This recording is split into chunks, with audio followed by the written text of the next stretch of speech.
this is the final in the series around, what to do in these interesting times that members had asked us to put together.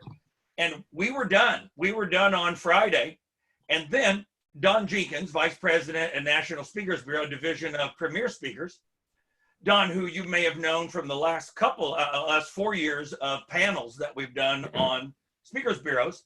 Don wrote Bill, our president, and said, I want to do this topic because I'm getting some things sent into me that people are calling virtual keynotes, and it ain't. I can't.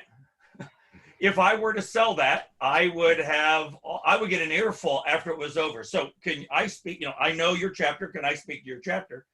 And we were all over that. So let me introduce Don, and then I'll kick off why personally I found some benefit in this, because Don and I not only talked about getting ready for this, but I work with Premier quite a bit. And so I said to Don, right, what do I need to know? What's Premier's take on all this?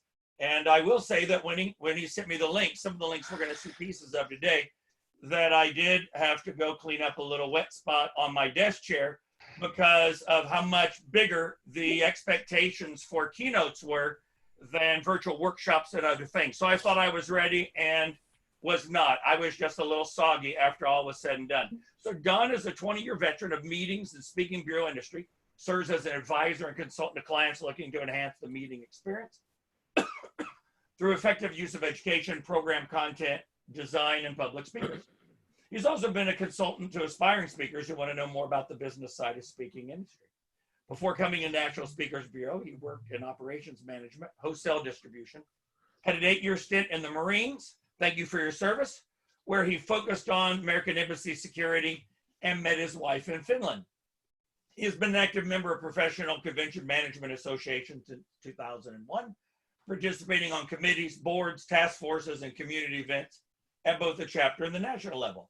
He's a contributing author to Professional Meeting Management, 5th edition, and a Greater Midwest Chapter Pillar Award recipient. He enjoys spending time with his wife, Esther, who is way too pretty for him, his daughter, Sonia, who is way too cool for him, and a close community of friends in the northwest suburbs of Chicago. So, Don, thank you, and thank you for helping walk us through what it means to do keynotes. Oh, glad to be here. Turn it over to you. Yeah, and you kind of made it sound like I was being unselfish and coming to you and and offering this content. And quite frankly, it's purely for selfish reasons. Because I started seeing a bit of a disconnect between what some people were describing as virtual keynotes and what our clients were looking for. And again, there's just this great wealth of confusion right now. And the thing that kind of terrified me and brought me to a point of where I just wanted to get some clarification on what virtual keynotes were is when a client wanted to take their keynote virtual or their conference virtual. And they asked if the speaker can do it. And I said, sure, let me check with the speaker. And he said, yeah, absolutely, I could do virtual. I'm like, great. Can you send me proof of that? Can you send me a video of what virtual looks like to you? And this is a $30,000 speaker. And what he sent me was a video of him in his living room with his laptop on his lap, using his laptop camera, wearing a hoodie. And I thought, oh my gosh, if my client went and had their event and he signed in and that was the result. By the way, I made this picture. This is kind of what it looked like. Out of kindness to the speaker and fairness to the speaker, I didn't want to use his image, but this is what it was. And this does not a good virtual keynote make. And so I started looking at it and I started talking to clients, and I realized clients say they want to take their event virtual, but they have no idea what that means. They don't know what it looks like. They don't know how to describe it. And then speakers, can you do virtual?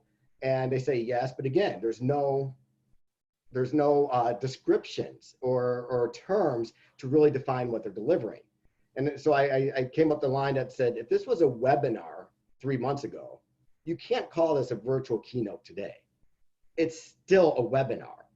And so my desire then within work and clients especially, because I do not want to have these conversations with them on the back end after their event where they're extremely disappointed with what they were given by the speaker. My desire was then to, okay, we need to come up with terms. We need to come up with ideas and descriptions of what a good virtual keynote is and what it isn't. And so I started to break it down, and I worked with other speakers. Andrew Tarvin was a great resource for me, as well as others. And we started putting together a little bit of terms and ideas and definitions as to what goes into a virtual keynote. And he broke it down into 4 tiers. I'm not sure I agree with this tier level, but we're going to kind of go by them today. And the first would be a teleconference. You see it on the screen right here. By the way, if you ever wanted to know what the National Speakers Bureau team or the Premier Speakers Bureau team looked like, that's the agents from NSB and Premier right there on that screen. Teleconference isn't too much different than what we're doing right now. It's just a conversation. It's more relaxed. People are informal. They could do the kind of funky backgrounds that they want. They could be in their hoodies, depending upon what was described. But that's more of a teleconference format right there. And we're all pretty familiar with them. They've been around for or at least a decade. So the next step up would be a webinar. And we've seen these too. Today's described as a webinar. It's kind of a cross, in my opinion, between a webinar and a teleconference. But my friend Bruce Tolgan gave me permission to use this slide and this image. And so that's Bruce Tolgan in the upper right-hand corner, little tiny box. His slides down in the big box. And again, unless the client agrees to using this as their virtual keynote, I have a feeling that if this is what we gave them, they were going to be a bit disappointed. But this is kind of entry level. What you have here is you might want to improve your lighting a bit. Potentially you could use the camera that's on your laptop. But I would recommend, even in a webinar format, just stepping it up a little bit. We just get a better camera. We get better lighting. Maybe wear a nice shirt with a collar on it, and minus the coffee stains, whatever you got. But this would be kind of the next step up from a teleconference. But I'm not sure it really meets the standard of what a virtual keynote is. So then we started talking to speakers about what they're doing for virtual keynotes, and it was really kind of cool. And there's a handful of speakers who are just, they're setting the standard and they're setting the bar. And for this group today, I don't have any preconceived notions that you guys are going to do what some of these speakers are going to do. I don't think you have the ability necessarily to set aside a room in your house and create a studio, or set aside space in your garage and create a studio. But this is what your clients are seeing. This is still what you're competing against. So if you don't up your game, at least to be somewhat close to this, you're not going to be competitive. You're not going to get the speaking engagements that you used to get. So what Drew Tarvin, what we did is he called tier 1 was kind of the teleconference. Tier 2 was the webinar. I'm going to skip tier 3 because I think this is where most of the attendees today are going to kind of come into that tier 3 range. I'm going to jump to tier 4 just to kind of let you see what this looks like. Now here's a speaker, Nick Webb, very good speaker, kind of talks about the future, very good in the healthcare space. You can see behind him in this image, he created a studio in his house. With the studio, he uses multiple cameras, multiple mics. You could see the lighting, you could see the green screen. He uses a TriCaster system. TriCaster is really interesting because you could have these virtual sets. And Hayden, you could bring up one of the virtual sets, or maybe even one of the links. But here's a virtual set that he could do with the TriCaster system. And he could do this, he could show different images. Hayden, if you just want to kind of scroll through some of these. Oh, I see. So Don, this is basically him recording it. And then this is what you could get. Well, it wasn't him recording it in the other one. That was actually a conversation that he was having with me and Brian Palmer, and I just stole the screenshot. But you could even put it in 3D imagery. And Hayden, some of the YouTube links, we could show a little bit of what this looks like. Yeah, you bet. I like this, but it's like salt. A little bit of it goes a long way, right? You could potentially be off-brand with something like this. Done too much or not well, it could come across kind of cheesy. So you need to be careful, but this is going to be what your potential clients are seeing as a virtual keynote. So it is more attractive. It is more engaging. Hayden, I don't know if you got one of those links with. Yep, let me pull it up. Yeah, pull up one of those first. Just to double check that it works right. Okay. but this is what they're seeing. And it's kind of like the Disney philosophy. You know, you may be in a completely different business as Disney or FedEx or one of these places that offers amazing service, but those companies are still driving the expectations of your clients. And so you may have a different type of presentation or content than some of these speakers, but what they're seeing is still going to drive the expectations. And zoom back in. Yep. So here's a little bit of what he's doing. Go ahead, Hayden. You could let into a comfortable news type shot. I can include video monitors that show my graphics and. All right. I'm not hearing it. It was going. It was playing. We're hearing it fine. Great. All right. Well, then I just screwed that up. Give me, John, you keep talking. Give me a second. This is like the virtual events. So with Nick, he went out and spent $30,000, $35,000 to put the studio together. That's not in my budget. I don't think it's in most of your budgets. But again, it's just setting the expectation of what clients are going to be looking for. Do you have the clips of Vin? Do you just want to go straight into Vin? I can, give me just a second. I just wanted to make sure the sharing was working since we had trouble on it. I'm just bringing up YouTube again. Yeah. It'll take me a moment. Always go slower with. I can zoom way out. I can also zoom back into a comfortable news type shot. Now, number one, I can include video monitors that show my graphics and slides. I can also zoom back in my set to be able to brand up with the theme of an event. I can include with I think you had 2 different videos playing on that. And we could skip those. I think you get an idea of what that could look like. So, and I know not everybody's going to be capable of doing that. I mean, but $30,000 is a lot to invest. Vin Jiang, let's go to his next, the images if we can. Yeah, for sure. Oh, well, for sure. Let me try it.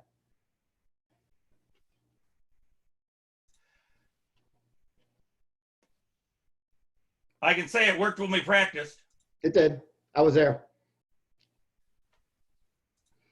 Gives everybody a chance to look at our bookcases, Hayden. Excellent. So let me come to him. All right, the optimization is still there.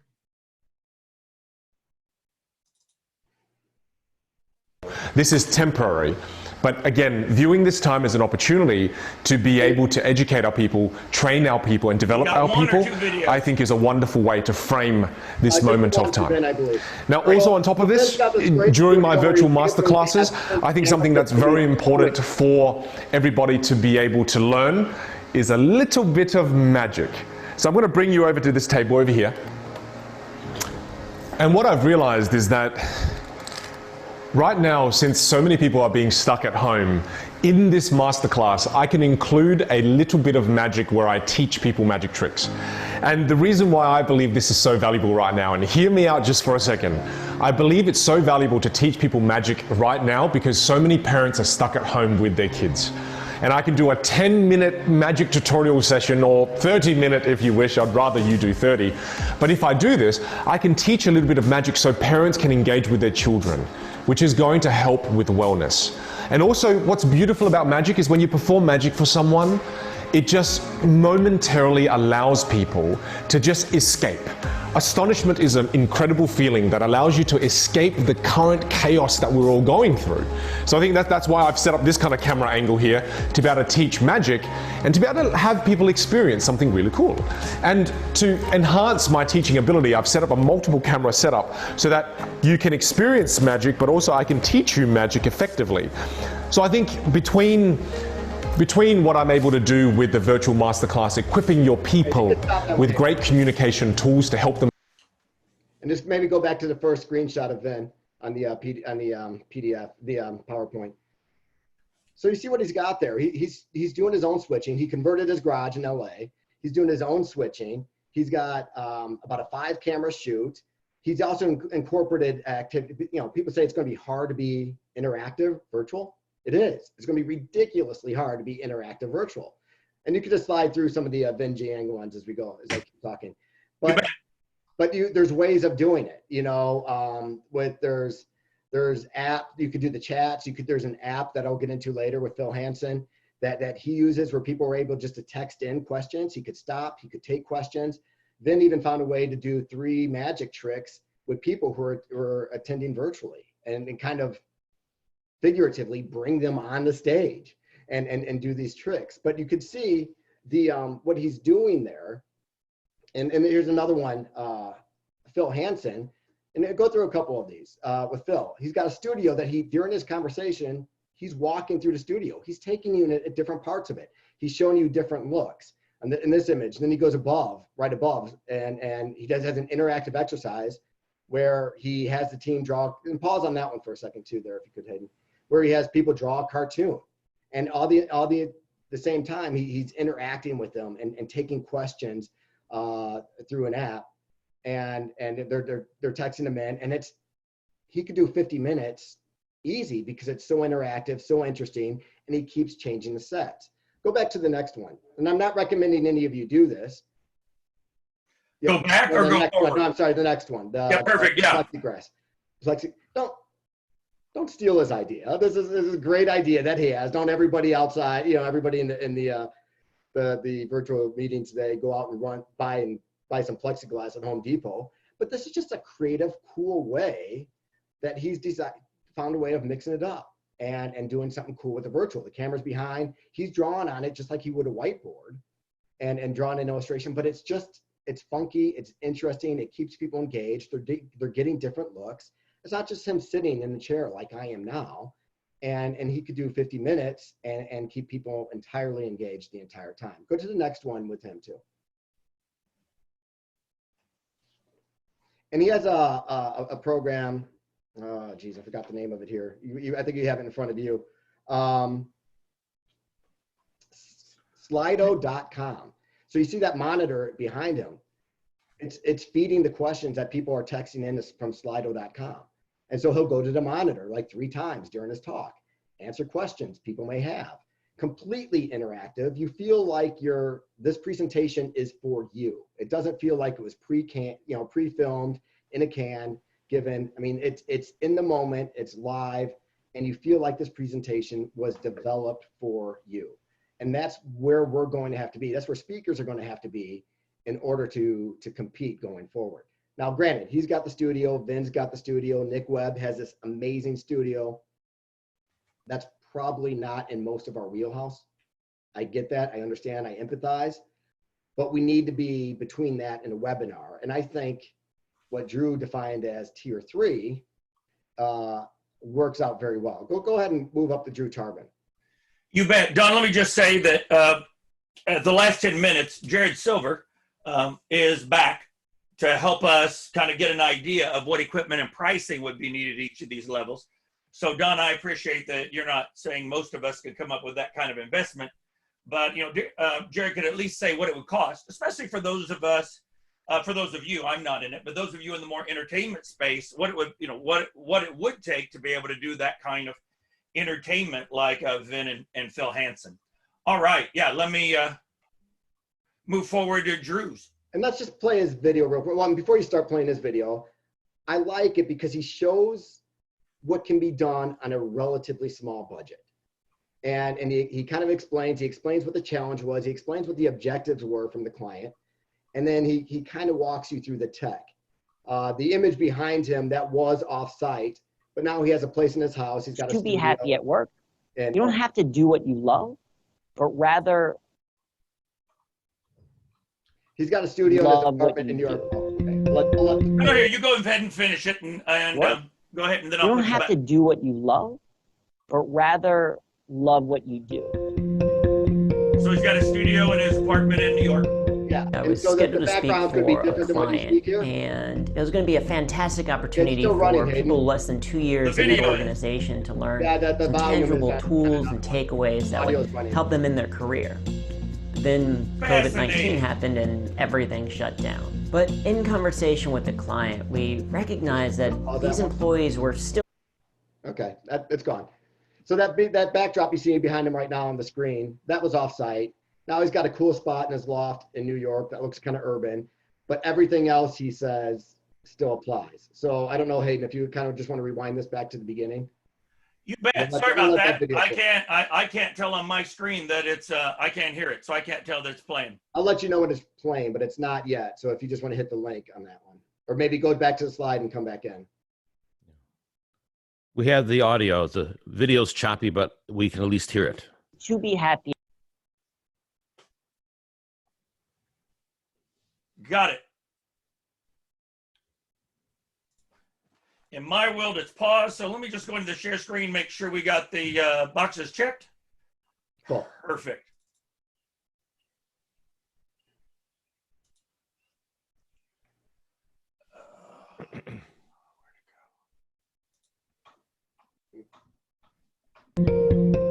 I was scheduled to speak for a client, and it was going to be a fantastic opportunity for people less than 2 years in that organization to learn some tangible tools and takeaways that would help them in their career.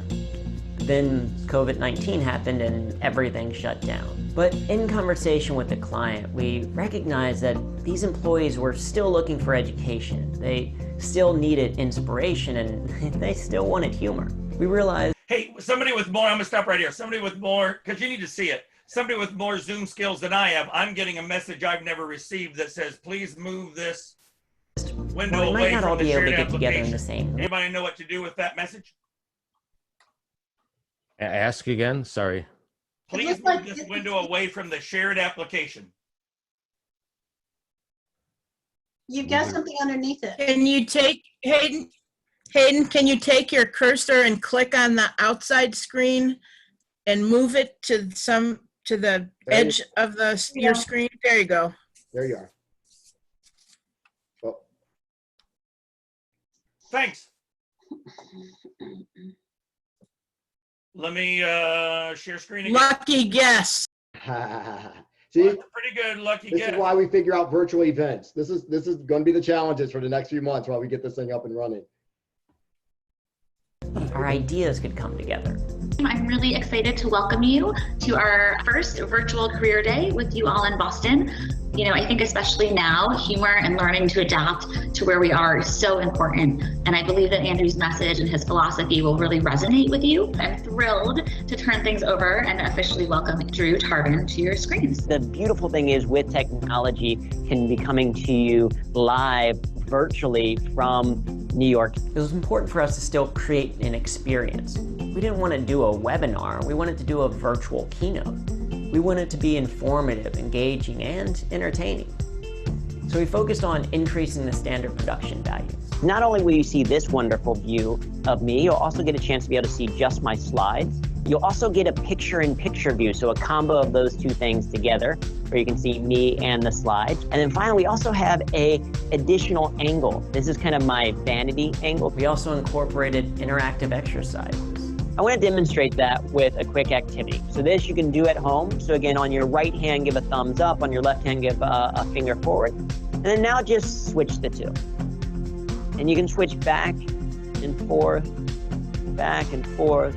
We encouraged engagement. Think about it. How many of you are constantly learning? And go ahead and feel free to raise your hand, even though no one can kind of see you. It's just kind of some physical movement. Anyone done learning? Is anyone nope, brain is full?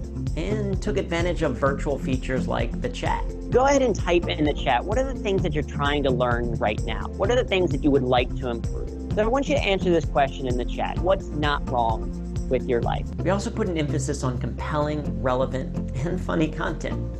Share a recap with your roommate, your significant other, maybe your cat. You're going to decide to use humor tomorrow, later tonight. You're going to go to bed, and then you're going to wake up in the morning and decide to use humor to not just conquer the world, but maybe conquer some of your projects. That's your agenda, not just for now, but for the next 24 hours. I first learned about this model at P&G. My manager told me it's going to take you a year to go from non-consciously incompetent to non-consciously competent. I was like, sweet. Does that mean you don't expect anything from me for an entire year? And he's like, no, that's not what I'm talking about. Just recognize that there are going to be times that you start to feel overwhelmed or start to feel like you can't possibly do all of the different ins and outs that you're expected to do. But recognize with practice and repetition, it becomes second nature. 55% of the employees are unsatisfied with their job. In fact, here in the United States, more people believe in ghosts than like what they do for a living. And think about that. That means the average person I want to kill my boss. but it can't because then they come back and haunt. It's no doubt that we're living in challenging, uncertain times. But people still need inspiring and engaging content, even if that means having it delivered in a way that they're not quite used to. For us, we wanted to empower people with the skill of humor so they can adapt to whatever comes next and stay sane doing it. Right? You are what you repeatedly do. You are the author of your own story, and you are responsible for your own happiness.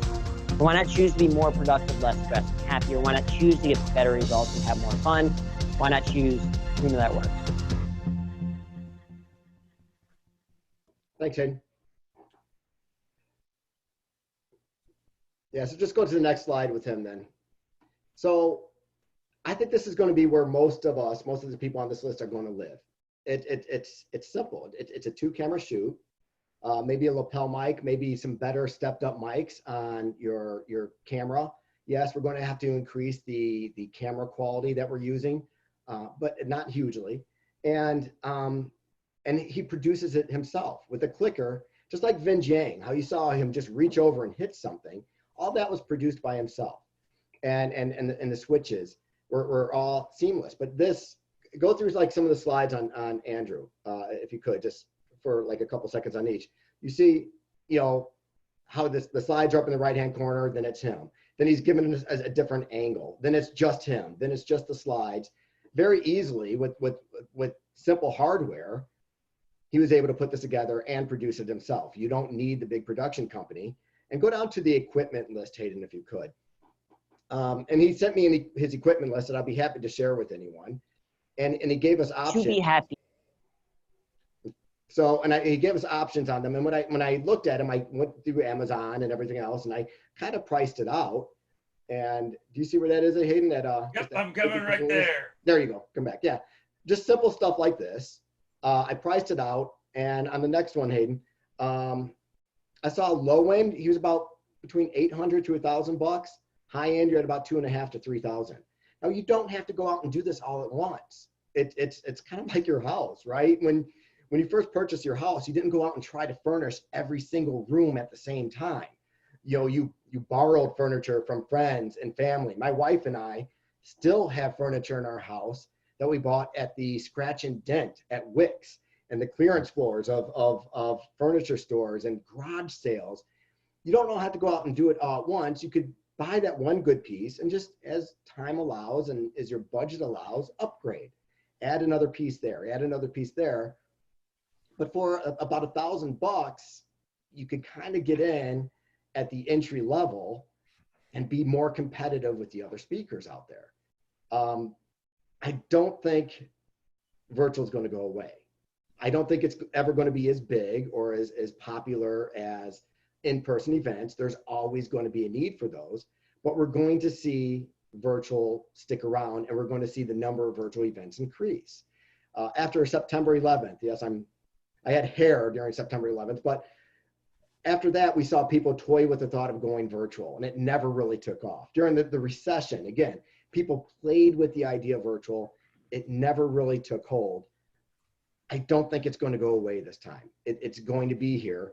It's going to cannibalize some of the live events that are out there. So there's, if you have that association who has that large annual conference and that smaller education conference mid-year, that's not a big money-making conference, that mid-year one. So they might take that and switch it over to a virtual event. Keep the big in-person event once a year and maybe take the mid-year event to a virtual, or add a virtual event mid-year. And so there's the number of presentations, virtual presentations, are going to increase. No, they're not going to entirely replace live events, but they're going to increase, and they're going to be here, and they're going to be here to stay. And it's really going to screw up speakers, and it's going to screw up speakers' calendars. And I think for a couple of reasons. What I'm seeing right now, there's no formula, there's nothing set, but what I'm seeing right now is speakers from in that 10 to 30, 40 range, they're giving their presentation at 50% their normal fee. Even one speaker who's normally 100,000 is doing virtual for 10. Okay, so on average, we're looking at about 50% decrease in your fee. So what happens if virtual sticks around and it's here to stay? And for next March, you book that virtual event, but between now and March, you receive 3 full fee offers for a live in-person event. Over time, that's really going to start grading on speakers. You're going to be looking at lost income, lost revenue. So the importance of upping the quality of our virtual events isn't just to be more competitive. It is to be more competitive and to keep your clients happy, absolutely. But it's also so you could possibly charge more for your virtual event. So if you were at 50% for virtual, if you could increase the quality and do something like Ben or Phil Hansen, which may be out of the reach for most of us, but even something like Drew Tarvin with potentially a $1,000 entry into the market, you might be able to get 75% of your fee, and that's going to be a lot easier for you to stomach and deal with long term. And you could probably get more virtual events in a week. So a live event, of course, is going to take you off the road for 2-3 days. You could probably knock out 2 virtual events in that same amount of time. But again, to just to keep your revenue where it should be and to keep your clients happy and to be more competitive, you're going to have to step up virtual. And we can't wait it out. It's not like, okay, we're just going to wait till COVID passes and then we'll get back to the way things are. I don't see things getting back to the way they were completely ever. Again, virtual's here to stay. And I don't think they're going to get back to where they were, say, last January with people's appetite for live events for another 2 years. And I have a number of reasons for that. And we could go into those in a bit. No, that'd be great. So I will go into it. I want to cover on the things. So speakers, I think what you need to do is better content. It needs to be stronger, better production. And we've seen that the entry level to that isn't outrageous. Yes, I know I don't want to part with $1,000 right now, $1,500, but if I had to, if my livelihood depended on it, you may want to consider that. Shorter presentations. It's hard to hold people's attention for an hour in a virtual presentation. So you might want to shorten it. And I know a lot of speakers are coming to me like, how do I shorten it? My stuff is so good. My content is so great. People need to hear what I have to say because it's very important. You have to shorten it. You modules. Yeah. Yes. Modules. And don't overlook the fact that you may be more in love with your content than others are. So I hate to say that. I know. Yeah, Colin, I just saw your reaction on that. I picked it. Yeah, mind blowing. Joe Calloway's a friend, and I remember having a presentation he had on cassette, where it was an NSA talk he did nationally, how to create a killer keynote. And his wife said to him one day, that story you really love, and you love telling, I don't think other people like it as much as you do. So don't become so in love with your own content and think it's so important that you can't whittle some of it out. And Jim Morris, I don't know if you know what Jim Morris is. Disney's movie, The Rookie, Dennis Quaid played that high school teacher who went to the pros and pitched baseball. I was talking to him one time, and he was selected to speak to MDRT, $1 Million Roundtable. And they have a weird setup. If you've ever spoken for MDRT, it's a cool platform, but they put you through the hoops. And they bring you in a couple months prior to your presentation to do a full rehearsal at their office in the Chicago suburbs. And they shorten it. Their presentations, they want 20 minutes on the platform. They were doing this before TED Talks, half an hour for the really exceptional ones. And he said, I don't know how I'm going to shorten my content. I can't. I don't know how to get this smaller. And when they put him through that exercise and just whittled away, he realized how much fluff he actually had built into his presentation. So you're going to have to look at your content. You're going to have to look at your presentations. You're going to have to cut out the fat that's in them. You're going to have friends around you who love you enough to tell you the truth. And as I like to say when I'm coaching, no American Idol friends, right? Remember before American Idol became nicer, they used to put really bad people on the show just for the sake of getting those views.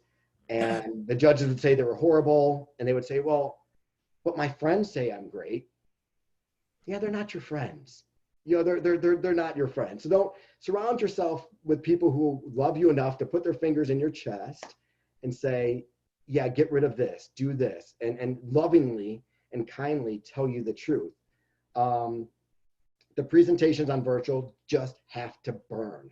They got to be on from the beginning to the end. They have to burn. So work on your content, work on your production, shorten the presentations, or else you're just not going to be competitive. And Hayden, I know you had something. No, I just thought that we could stop and see. There are a couple of questions, and then I know that our chapter is going to be interested in where you see the state of the state going. You're talking to meeting planners all the time, and so we had said if there was time, we'd do that. So there's just so much to get done in the next 12 minutes before we let Jared talk to us about what it would take to actually make this happen and set it up. So far, couple of, let me just give you a couple of questions. Paula asked, might not several speakers share the same studio personalized to each person with background and graphics, or am I jumping ahead? A little bit, Paula. Jared will talk about that a bit. Steve Drum, was Drew's presentation pre-recorded? No, that was live. And that was the first one he did virtual. So that, I've been really surprised and pleasantly surprised and impressed with how quickly speakers have ramped up the virtual game. I mean, when I first reached out to you guys, Hayden, I was like, oh, this is bad. We're going to have a lot of disappointed clients, and I'm going to be getting an earful. I've been shocked at how quickly great speakers have upped their game. And those are your competitors. You might be in a different space. It doesn't matter. They're setting the expectations. They're leading the pace. Some of these people, I think, are 6 to 8 months ahead of the game. That event with Drew Tarvin was live, and he did have somebody producing it for him. But since he's doing the exact same thing by himself, self-produced. Now, I do like the idea of finding a good local studio that you can work with and using them and maybe sharing those resources. Who those people are, I don't know. And I know, Jared, you'll probably get into that a little bit as well. So that's probably, yes, it's Jared's space. I'm not, I won't steal your thunder on that. So, but Don, I think looking ahead, I can see people, to your point, going, having already booked a virtual event and then getting a live event. And if they can stack it right, I see NSA National having a directory of studios in large cities where you could go to the afternoon and do a virtual thing with people helping you with that. You fly in the night before you practice all the virtual. You'd go do your live event and then flip around and do that virtual event and then fly home the next day. I could see a directory of those things coming out. I could too. Yeah, like what Jared does. I could also see if you have some young entrepreneurs out there who are interested, putting this into a suitcase and bringing it on the road. A lot of this is packable. So if you had somebody who could actually had the foresight to create a company, that's not me. I'm not a tech guy. That's why Hayden's doing my slides for me. Don't need to be. I'm not a speaker. Well, I think Hayden would be a tech guy either. Yeah, but pack it. I mean, you could bring this to speakers' homes. You could bring this to the road where they are, and you could do the virtual events there. And it could be done easily. It could be done packable. Big production companies do it on a daily basis. Don, tell them what we were talking about last week, where you are already seeing large production companies, not just the average meeting, but large companies that hire the big production companies to run it. And, so it's not maybe 5-6% of events, but what are you seeing them do now? As far as virtual? There's large production companies. One of the coolest things, because they're going to be hurting too. They're going to be hurting as much as speakers bureaus, as much as hotels. The entire event space has just been bulldozed. One of the cool things I saw with the virtual event is the production company will actually send a kit to the speaker's house. So they'll send a suitcase with lighting and green screen and mics and cameras, and then have a day or two of rehearsal just to walk the speaker through how to use this and how to set it up. And it's going to be tough, but they're recouping income. These models are out there. Now remember, we've only been doing this. It seems like we've been doing this for an eternity. We've only been doing this for 3 months, since February. I had live events in February. So you're looking at March, April, May. We're 2.5 months, 3 months into this. So things are going to be better. Things are going to get better. I just wanted to share it with you just so you know how to compete. And here's one of the most interesting things that happened to me just last week. I had a client book a live event for October, this coming October 2020. So a client booked a speaker for a live event. The exact same week, I had a conference that was already scheduled for a live event in October, and they moved it to virtual. So we have no idea. People are being optimistic. Some people are being pessimistic. They're hedging their bets. But when you're looking at the same month, people just now still booking for that same month, and then others switching to virtual, it's being made up on the fly. It's being made up on the fly. So there needs to be some flexibility. And again, in order to compete, I'm asking every speaker who said they could do virtual, I'm asking them for a preview video of their virtual presentation. That's going to be just as important to you as the preview video of your live talk. And I am not going to recommend that speaker unless I have good proof that they could do a good virtual event. So I know that's coming from a bureau perspective, and you guys got direct clients, maybe not the same expectations. I've had clients that I've had for 20 years. I'm not going to put my reputation on the line with that client. I believe my reputation is based on every single recommendation I make. So I'm not going to put my reputation online with that client without first having that speaker give me proof of what their video looks like. And it may not be up to, say, Vin Jiang's or Phil Hansen's quality. I get that. It doesn't have to be. But we need to set the expectations with the client as to what they're going to get. And if they see that and they sign off on it, fine. But let's avoid disappointed clients after the fact. Let's avoid clients coming back to me or you asking for their money back. A couple of things. Tish asked for the comment software, and so we put that in the chat, and I put the links to the videos that that Don had provided in the chat so that you could copy those and see those as well. If you want to go to our parent company is Premier Speakers. We were acquired by Premier in 2018. We're doing virtual events every Friday. So we've had Peter Sheehan, we've had Vin, we've had Phil, we have Damon John coming up this Friday. So if you want to go to the Premier Speakers website and then look for the free virtual events on Fridays, you could see some past and upcoming events to kind of give you an idea of what that's looking like. Marty asked a question, and then we'll see if there's any other questions on this technology or how to get ready for the event. Anything else? Marty's question, Donna. She heard about a conference where a high-end producers handle the show. They use software to accomplish some of the fancy side-by-side interviews on the stage and amped up the overall production value. Have you seen somebody do that kind of side-by-side interview? A bit, yeah. Kind of the same thing as the fireside chats, right? That we've had in the events industry for a long time. I think it's been pretty effective because, again, it just mixes it up. It's hard to listen to a talking head on a small screen for an hour. So the kind of that fireside chat type format, one, it allows kind of like what you're doing now, Hayden, to look at the questions and ask the questions and keep people engaged and interactive that way. And I'm looking, I know we only have 4 minutes, and we talked about this briefly, Hayden, but do you want me to go into kind of where I see events? Yeah, I think let's, oh, I'm sorry, Marty was not just talking about side by side, but they could bring multiples on the stage, bring in music and bring in other things virtually, all simultaneously. And I have seen events like that. The other thing I've seen, Marty, that I really find amazing is that some places, production companies, have set up all these monitors so that you can see participants' faces. And so all these participants are on Zoom, and you have 14 monitors, and you can watch kind of the reactions of people as it goes along. That would be a helpful thing as well. Well, and I think the mistake would be, though, and one, thank God it wasn't a conference I booked a speaker for, but my neighbor attended virtually. Yep. Where they tried to take the entire virtual conference, the entire day, the entire agenda, or the entire physical conference, and move it to virtual.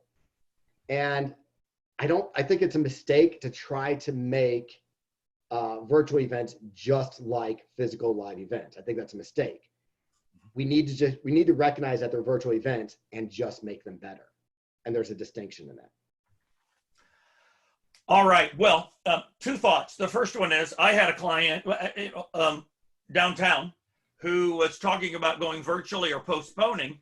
And after having talked with Don in planning this, I was able to use the nomenclature. So Don suggested that we're going to need a language to better describe what we mean by these things. I was able to kind of lay some stuff out for them. And at the end, they said, oh, we didn't know what to do with virtual. Seems like, this gives us so much more confidence. Well, they got their budget cut the next day and have to move it to first quarter of next year. But the point was, this conversation allowed me to seem much smarter than I actually am to a paying customer. Don, any last thoughts about where you see the meeting industry going? We still got another two minutes. You've covered a lot of it. But are there any other places you see it going over the next 18 months to 2 years? I think personally it's going to take 2 years before we're back to any kind of semblance of where we were. And there's a couple of reasons for that. I mean, you look at there's both association events and corporate events, and that's kind of where our space is, right? Corporate events, because almost every company on the planet right now has taken a hit. Well, they're not going to have the money to spend on their big corporate events right now and have their attendees come.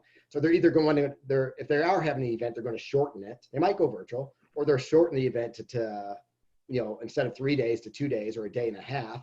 So all that's going to do is cut the available number of speaker slots that were open. This is going to cut those in half. Association events, they still have to have their conferences, and they'll probably still go back to in-person events, but there's going to be a comfort level on attendees. I mean, how many people are going to be comfortable getting on a plane? How many people are going to be comfortable being in that large ballroom or attending that reception with a lot of people? So that's going to impact their attendance. Also, the companies, going back corporate, they may not be able to afford to send people to the association events like they used to. So the conference, I've already been told, you're not going to go to these conferences this year. I get it. So corporations are going to send people. So with the association market, their funding is driven on registration dues. Those are going to be maybe cut in half. So that's going to cut down speaker budgets, or they're going to shorten their conference, the same type thing. So again, those speaker slots are going to become, the budgets are less, or the speaker slots they're just going to diminish, and they're going to have to get more content in less time. And I'm already scheduling speakers for October 2021. And they're rescheduled. There's speakers I had already booked. Actually, speakers I had booked for June of 2020 are being scheduled for October of 2021. So again, the number of available speaking opportunities coming up are decreasing. And so in order to be more competitive, we're just going to have to up the game with regard to what you can do virtually and your ability to prove that you can deliver virtually. Hey, Don, can we have a copy of the slides? Is that something you're willing to do? Let me confirm with the speakers on that, if I may. I have the permission to use them the way I have, but I want to confirm. All right, never mind. That was my thought, is there may be some permission you have to get. Mark had asked about getting an equipment list, and since it is 12:50, I can't think of a better transition. Because Mark, we knew, Jared was speaking last week with Nate about how to do YouTube and something we've been planning for a year. And I said, Jared, would you be willing to come back for the last little bit of this? Because I know that people will then have all these questions about how you would set up, how you would do this. And so Kevin, you're right. So let's turn it over to Jared and to Nicole. And Jared's going to walk us through, what you could do and what it would cost with those options. And he'll tell us about his equipment list. Jared's got an unequipment list, which is even better than an equipment list. So Jared, let me turn it over to you and Nicole. And what Hayden means by that, an on-equipment list, I've over the years created a rather long list of equipment. I stopped sending it out. Instead, now I just have a conversation with people and evaluate where they're at, what their space is like. Then we hand pick little bits of equipment for the least amount of money. So to get into that, yesterday I spent the day creating a very short, very tight video. It runs for 6 minutes. And after that, I can take questions. So I'm going to go to screen share. Let's keep our fingers crossed. Hope it works. And here we go. Now do shout out if you don't hear the sound correctly. All the boxes are checked. This should work. Share. I think we're on.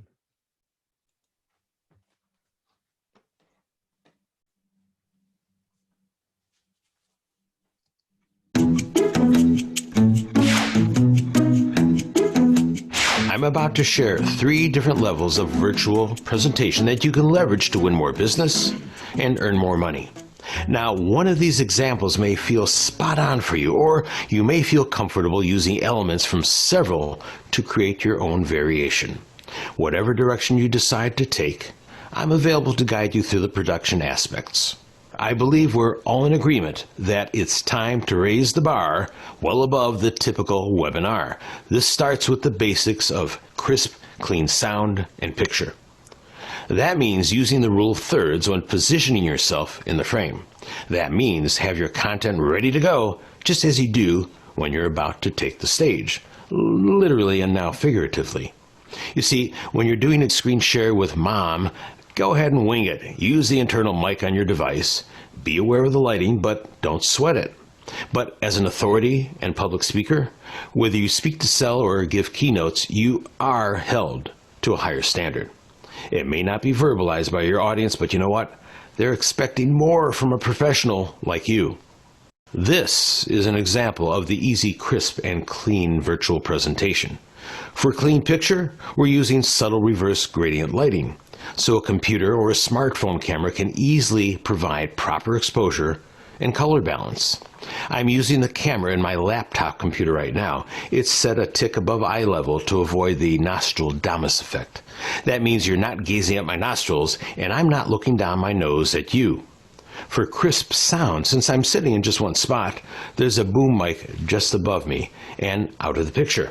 I could use a lav mic clipped to my jacket or a set of earbuds with the inline mic. Of course, those would show in the picture, and one must be very careful not to touch the microphone that's attached to your body.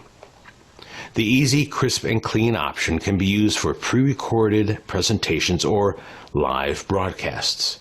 If you place a green screen behind you and use my instructional video on green screen lighting for perfect results, you can replace your background during live presentations to add graphics or to switch to different themes and scenes. A variation of easy, crisp, and clean could be using a nice bright setting in your home with available light streaming in the windows. You could use your DSLR camera with a lav mic, a teleprompter, and you're good to go. Now, don't sweat getting it right on the first take. Just edit the best takes together with a simple transition and you'll look brilliant. Now, let's take a look at the super enhanced virtual presentation.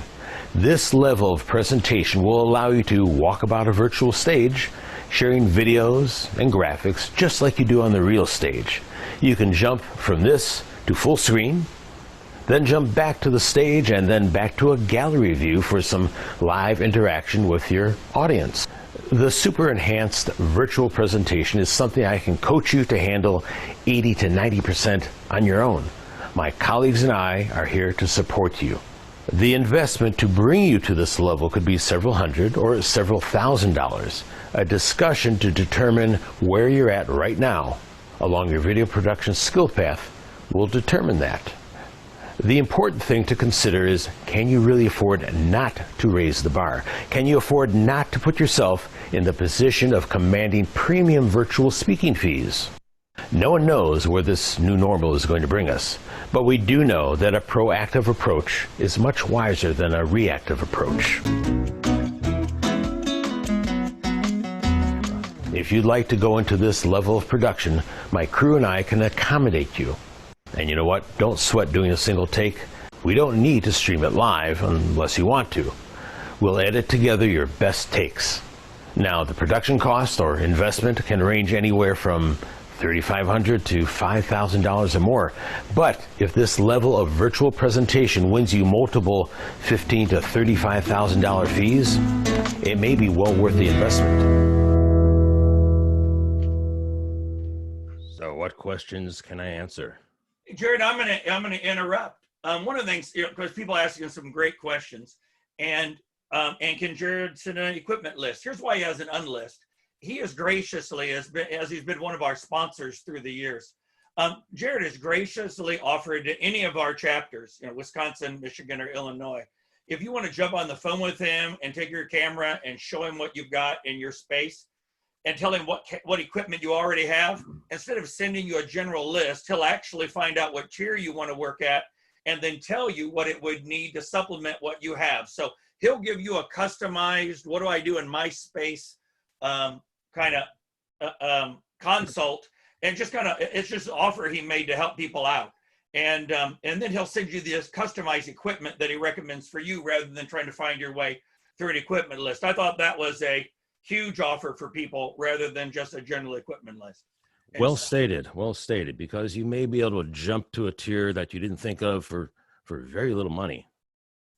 And then one other thing, because I'm watching the clock, Don, you know, has a full-time job with Premier National Speakers Bureau. And one of the things that we kind of promised him, and I just want to reiterate it again, that with the times he's spoken, we always clarify, do not contact your local Speakers Bureau person.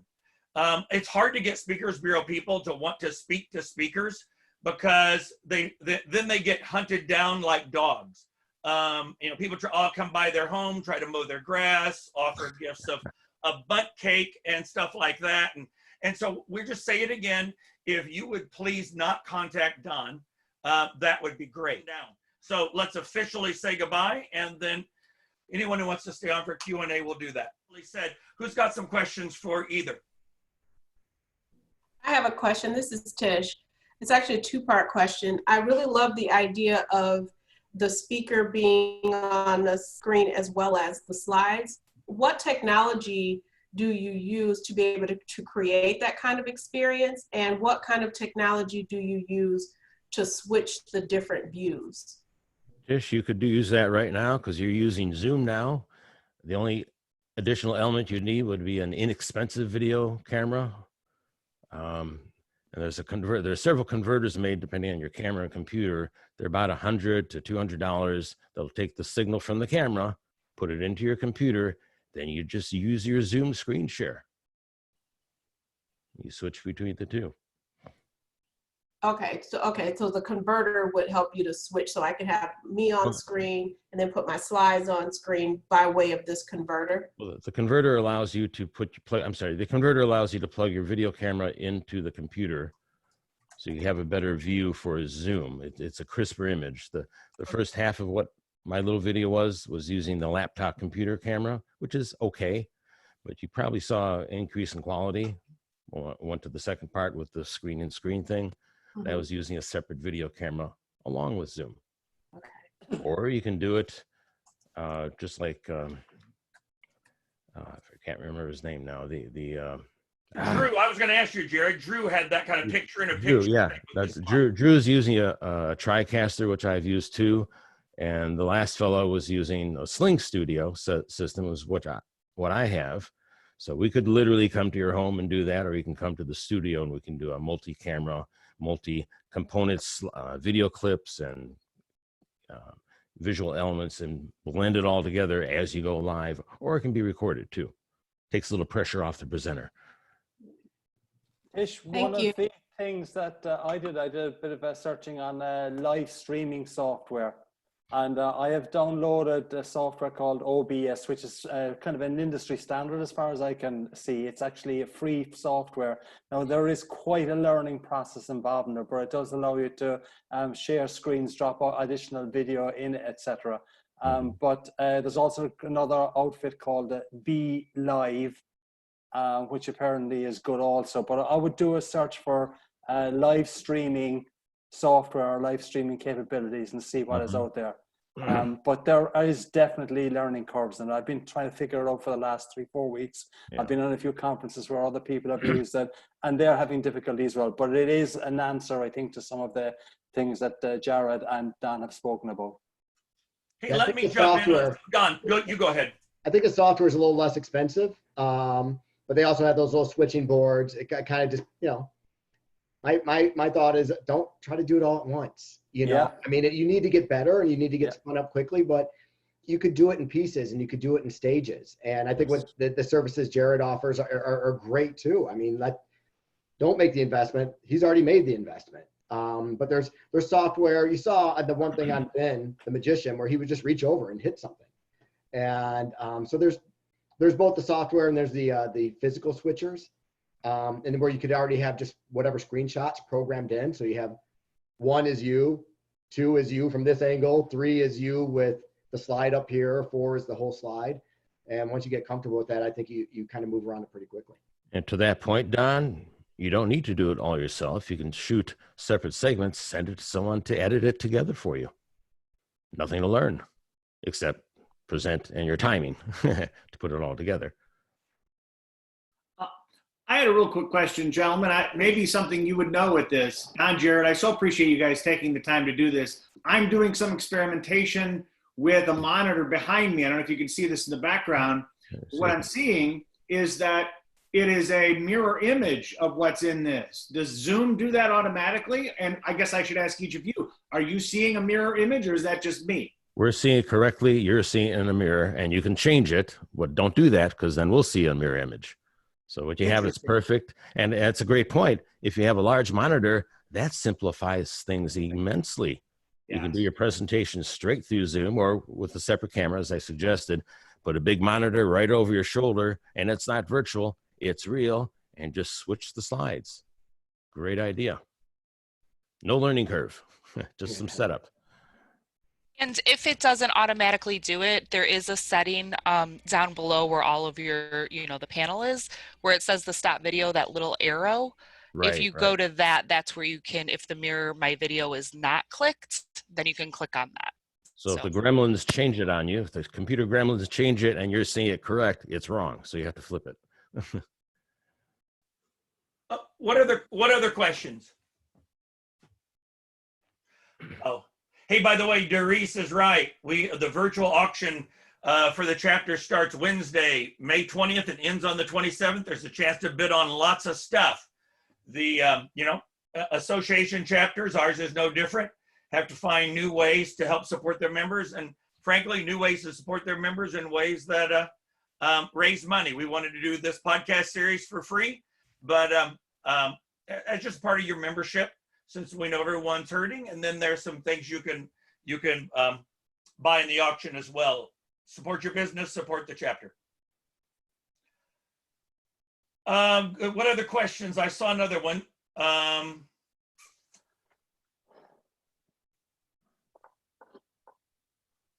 No, I'm not seeing it now. Who else has got one they want to say out loud?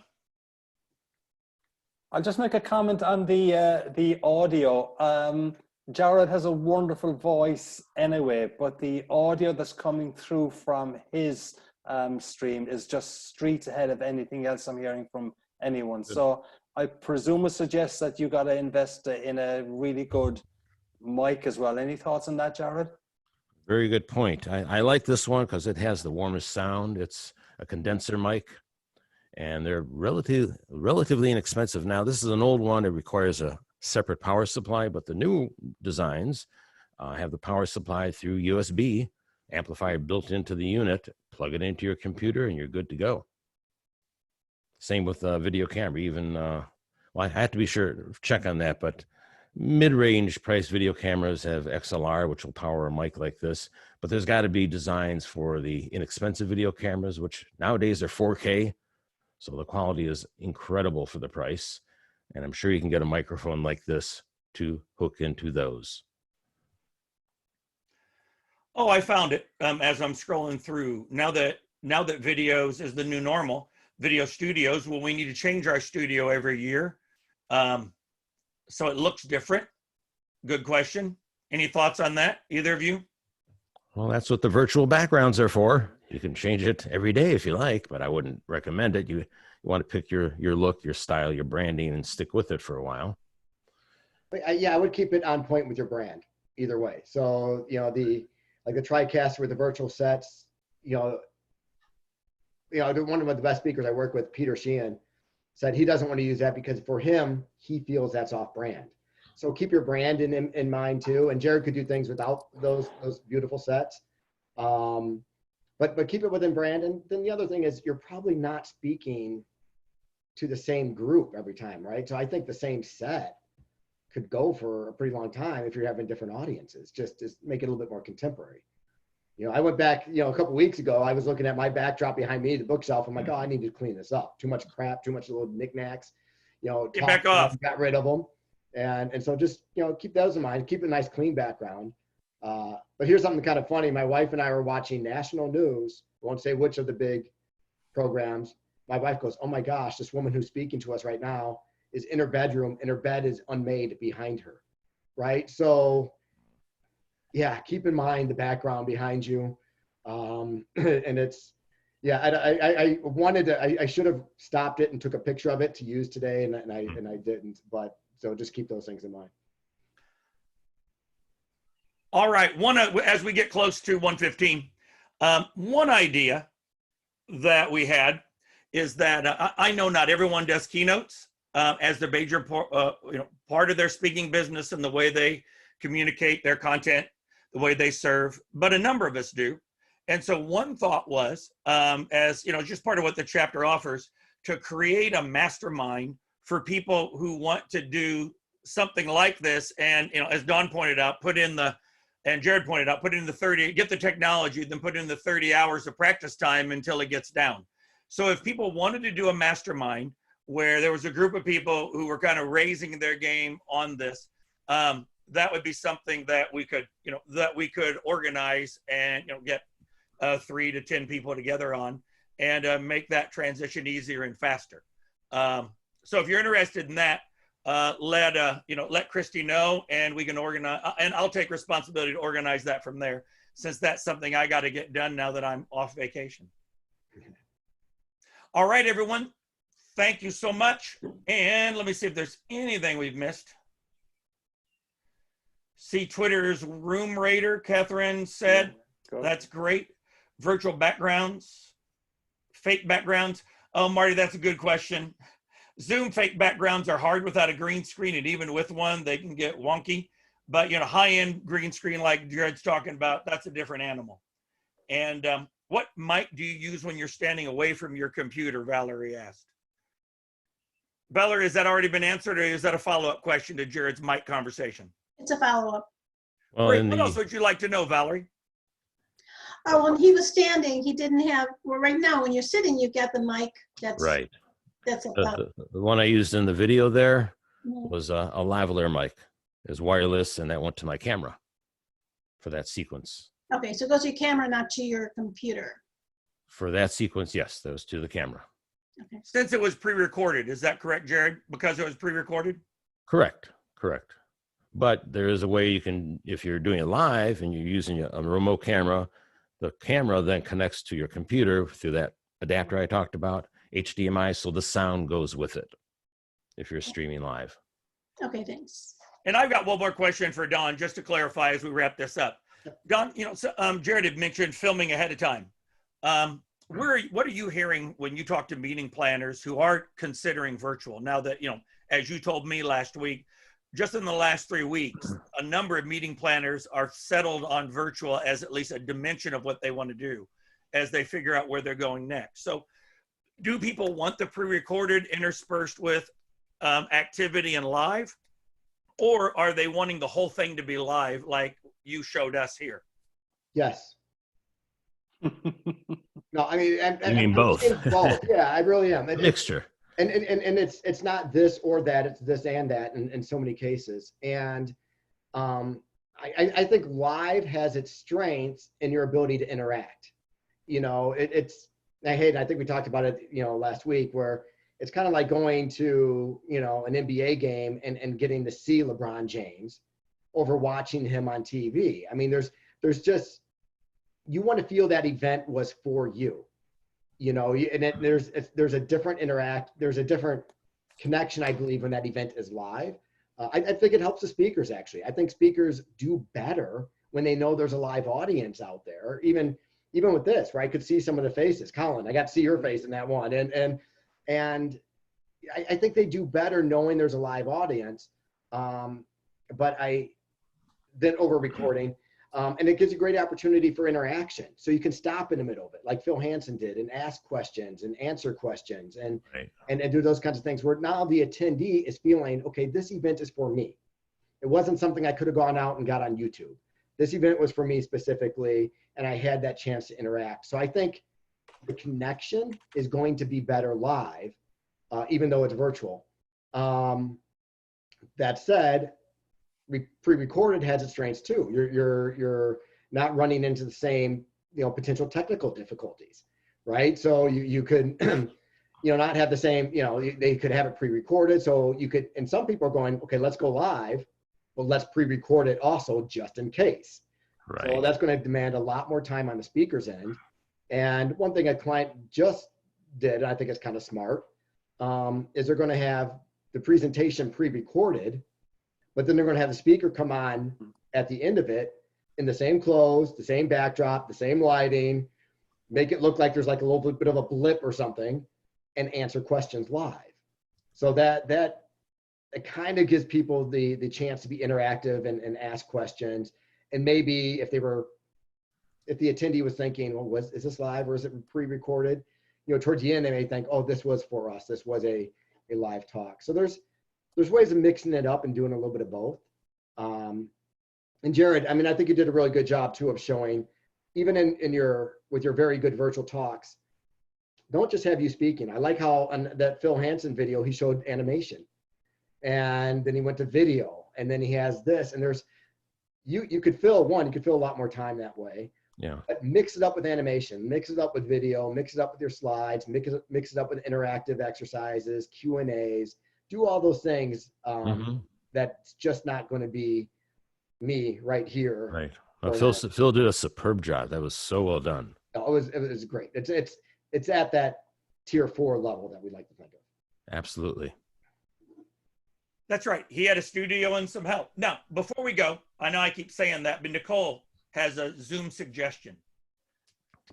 I was just going to stay with, this isn't to the studio aspect, but more if you're doing something like this or webinars, just some tips and tricks that I found that are successful as I help my clients like Jared. Have somebody that is helping you, have that extra person. You'll see that I have 2 screens of myself on here because I'm keeping tabs of the chat over here. And actually, if anything goes crazy on my laptop, I can pick up again where I might have left off. It'll also help, like if you're trying to share something and you don't know if somebody can hear it, then you can at least hear it on the other, your other device. Yes, thank you. So those are just like little things. Check your settings beforehand, like go in. If you know you want to do breakout rooms, make sure you do that. If you want to save a chat, make sure you have that option open. Just all of those little things will make your webinar or Zoom meeting just take you to the next level just within that space before you even get to the studio. So that's my tidbit for you guys. Can I have one more thing too on the virtual before I forget? For what we're doing today, this is great. We're all sitting, we're comfortable. It's kind of cozy, like we're in each other's living rooms. And I think Jared, you probably agree with this too. When it's an actual keynote and you're delivering a virtual keynote, stand. I think you physically, you're just coming from a better position of authority. Your body, you feel it, even if they're not seeing you. It's like smiling when you're on the phone, right? It just comes across. And I think if you're standing, you're presenting stronger, you're presenting better, and coming from a better position of authority. Absolutely. Absolutely. One more question, and well, actually 2 more. Don, do you have a place where Premier is promoting these virtuals, or are you just telling people about it when they're saying, hey, who do you have? And you're only offering speakers with a virtual sizzle reel, a virtual sample video? Well, I don't know if the request was to be put onto the virtual program or not, but we are showing, if you go to the Premier website, there's Premier and it says virtual, where we're showing past. You'll see Phil Hansen's presentation, you'll see Ben Jiang's presentation, you'll see Peter Sheehan's, you'll see some really good talks, and you'll see a mix. You'll see John Acuff in this type format, and his slides didn't work, and he just rolled with it. And so you're gonna see 4 or 5 different types of virtual events that will give you a good idea of what they could look like. So that's at the Premier website, premierspeakers.com. And then I think if you just Google virtual or free Fridays, we're not really asking, we are asking speakers to participate in it, but we're really asking those speakers who we work with frequently and have booked several times over the years, those speakers who are, again, really up to speed with their virtual presentations. I mean, we want them to be able to put their best foot forward too. And we want it to be useful for them. For the John Acuff one, actually, it's kind of funny. He spoke, his slides didn't work. It was just him in the Zoom format. And I've already booked that twice. So it's, you know, I mean, it can be done and people are interested in it. Well, Lynn asked a final one. Yeah, and thank you for that. Lynn asked a final one, which was, what do you say to those feeling overwhelmed and discouraged after hearing all of this? That, Lynn, was exactly the conversation I had with Don. And after I talked to Don and then I watched the videos, it was a Friday afternoon and I just got sadder and sadder. And that really was one of our goals. One of Don's goals was to make us all sad so he could build us up into, he was a Marine. He wants to make us all sad so he can build us up to a much higher level of effectiveness. So Lynn, all I can say is join us in a mastermind of people trying to figure out how to get their chins up off the desk and figure out how to do this in the keynote world going forward. Because I need a sizzle reel on this too. Now that I'm back, it's one of the top 3 priorities. Yeah, for me personally. Yeah, just do something. You know, sitting in the middle of the street is not an option. You know, the deer in the headlights is not an option. So just do something. Buy, as Jared could help you out with this. Buy that one camera and that light ring. You know, get a software program. Just start playing with it. It's going to take you 30 hours before you're efficient with it. But do something, because again, I'm so surprised at how quickly speakers are ramping up their virtual game. Dan Thurman is another one. Really cool. Dan Thurman has a rope drop from the ceiling during his virtual talk, and he climbs up out of screen, and then a video comes in. I mean, it's crazy what some people are doing. And I know that's not what you're capable. I can't, you know, I was never very good at climbing the rope in the gym class. I had to learn how to do it in the Marine Corps, I guess. But do something. It doesn't we don't all have to look like Vin or Phil Hansen. But this, what we're doing right now, is probably not an option for a virtual keynote going forward. And Lynn and everyone else, it does feel daunting because it's a lot of stuff. It's a lot of new stuff to learn. But as Don is saying, chunk it down one piece at a time. And again, I invite anyone to call me. We'll talk it through. I'll talk you back from the edge, and you just move forward slowly, one step at a time. You can do it. Hey, folks, I know we said 1 o'clock and 1:15, and we also knew that this was going to be a topic that our members wanted to hear about and had a lot of questions on. So sooner or later, you got to end it. And so let's end it now. Thank you so much. And please send your emails of comfort to other members, and we'll build together.